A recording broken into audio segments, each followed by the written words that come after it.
There's no medical doctors in Parliament House after hours, and there's an unwritten rule amongst parliamentarians that if someone gets into strife, then one of the medical doctors will cross party lines and go and help them. And I live in fear that if I call myself a doctor, I'm going to get that call one evening when someone's in dire need, and I'll be able to advise them about political and legal theory, but not much else.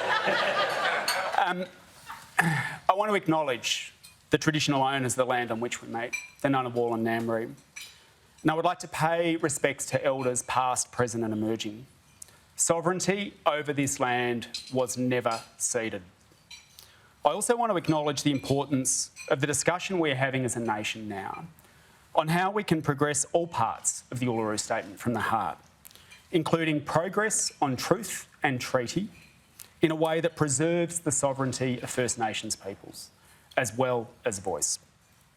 And I want to make a special shout out to the First Nations communities on the front line of the climate crisis, like the Wujibul Wayabul community in Lismore, many of whom I met, fighting to rebuild their homes after the floods, or the traditional owners leading the fight against the climate bomb across the Beetaloo Basin and the Scarborough gas projects. We stand with you in the fight to protect country. I would also like to welcome the new Greens party room. What a joy to return to Canberra with 60% more Greens in the party room. There's an energy, an enthusiasm and an enormous appetite for what we can achieve together in this parliament. And in the lower house, we have 3 new members: Max Chandler-Mather, Elizabeth Watson-Brown and Stephen Ryan.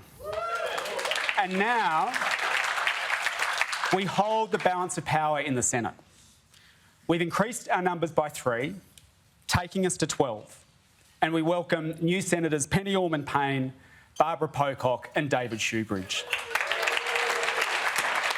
And they will join Senators Dorinda Cox and Jordan Steele-Johns, Sarah Hanson-Young, Lydia Thorpe, Janet Rice, Nick McKim, Peter Wish-Wilson, Maureen Faruqi and Larissa Waters to create the biggest Greens team in our nation's history.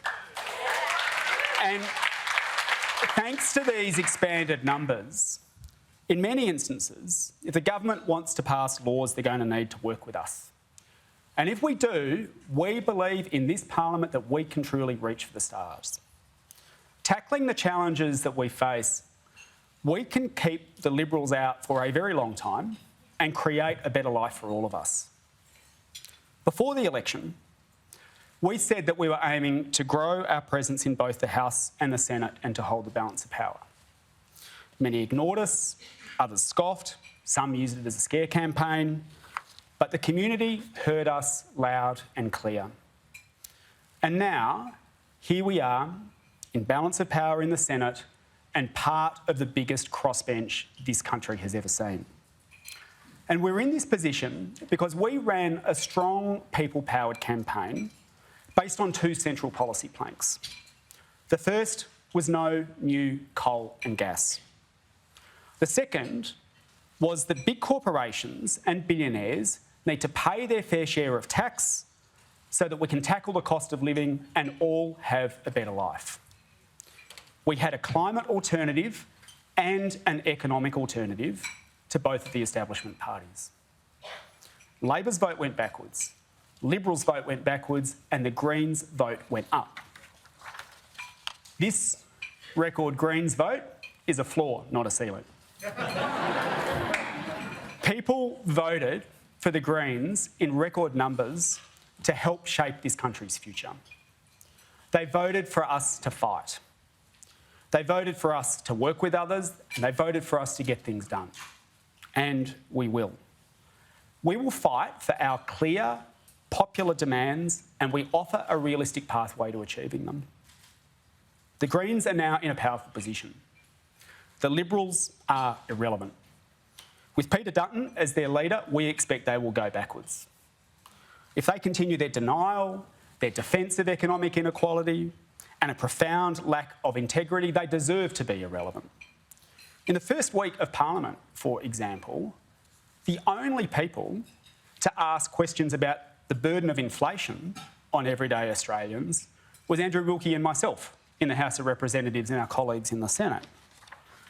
the Liberals could lose even more seats in Melbourne, Sydney and Brisbane at the next election. Labor is now the party of the centre-right. You don't need Vote Compass to tell you that, although it was good to have that confirmed. Since Keating and Hawke, Labor has adopted neoliberalism, which has privatised public services, cut taxes for the wealthy and adopted more and more austerity.